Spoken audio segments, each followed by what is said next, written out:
Hi, and welcome to Hull and Estates. I'm Suzana Popovic-Montag, and you're listening to episode 635 of our podcast. Today, Ian and I are very pleased to have with us and be joined by our good friend and colleague, Jordan Atin. Jordan is the co-founder and CEO of eState Planner, which is an estate planning and will drafting software that is created for lawyers, by lawyers, and their clients. Welcome, Jordan. It's great to be here, Susanna. Thank you. We're very pleased to have you join us, Jordan, and we're going to be having a two-part series here where we're going to be talking about the importance of the collection of the data, the planning side of these kinds of situations, and the document generation and the results of planning that come about with the use of the wonderful tool that you've created. So I'll turn it over to you, Jordan, to tell us a little bit about eState Planner. Great. So we developed it as lawyers to help us make the client experience better, take away some of the pain points that we all experience as will drafters and will planners. One of the key ones is collecting data, then the client interview and planning session, and then the generation of documents. And so that's really what eState Planner is about, those three components: collecting data, planning the will, and then generating the documents that you need. And so I'm really excited to share with you guys eState Planner. All right, so Jordy, why don't we start with the collecting of the data, and how does eState Planner enhance that part of the process of will drafting, and what does the tool do for us?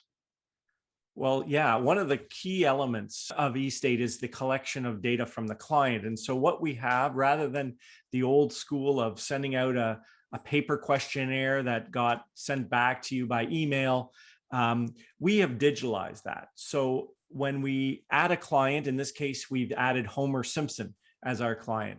And one of the options that you have, you can of course send Homer the paper questionnaire that you've been using. But one of the great things that we have is that we can send Homer a link that's secure, that is for his eyes only, and that allows him to put in the data that we will need. And the great thing about him adding the data is that as soon as he adds it, it's in our system. And I'll show you the visualization of that in a moment. But this is the example of the questionnaire that Homer could link into. He can fill in his information. And again, a lot of things are optional, but the more data, of course, that we collect, the better it is for us as lawyers and for using eState Planner. Because as you know, Suzanne and Ian, these are the things that get us in trouble as lawyers. Yeah, Susanna, maybe you can just comment on that part at the front end of the data collection and the concerns that we find as practicing in the area of estates. Well, certainly we know that the statistics seem to suggest that the inadequate investigation is one of the difficulties that lawyers may face when people claim that they haven't done their job properly. And so having checklists and having things that we can refer to and obtaining as much information as we can so as to inform the estate planning process is really, really helpful. And so I see, Jordy, you're sort of going through some of the steps you take on the checklist. It looks pretty straightforward. Yeah, and this is just for the client to fill in. Do they have any hearing issues, any vision issues, et cetera? And then we go and create, we can go and create the family. And that's the next step. And we can, say, yes, Homer has a spouse and, has 3 children.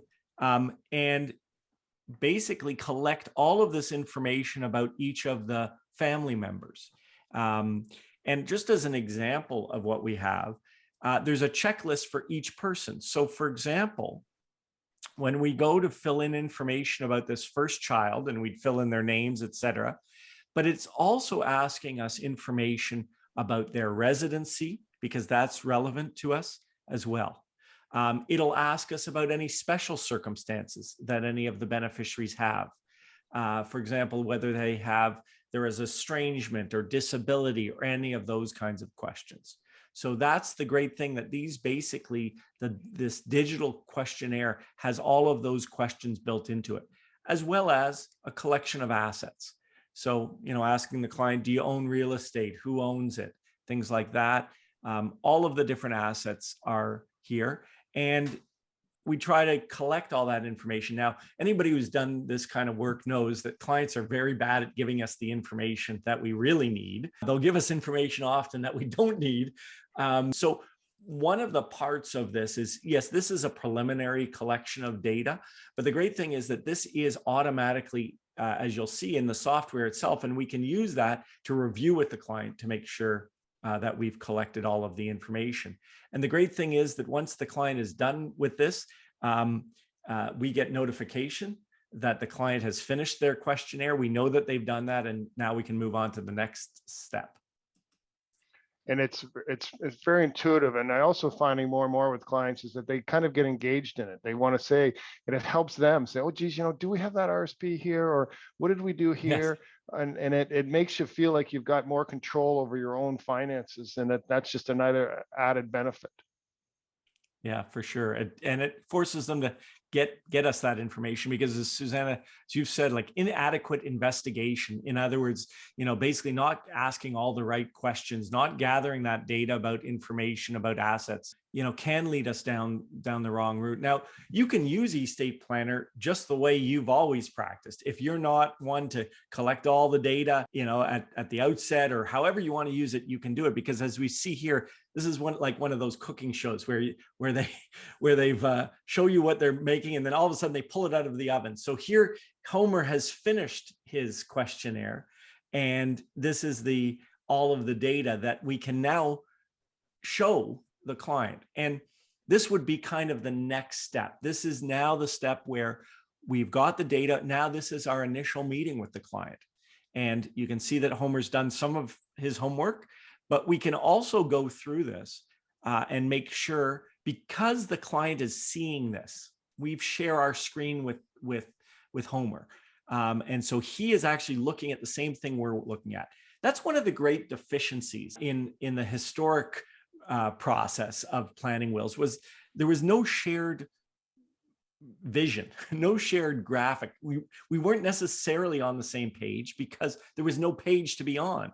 We were just talking, right? The client was talking, the lawyer was talking and taking these private notes that, quite frankly, the client had no idea what was being written down and whether it was being properly communicated.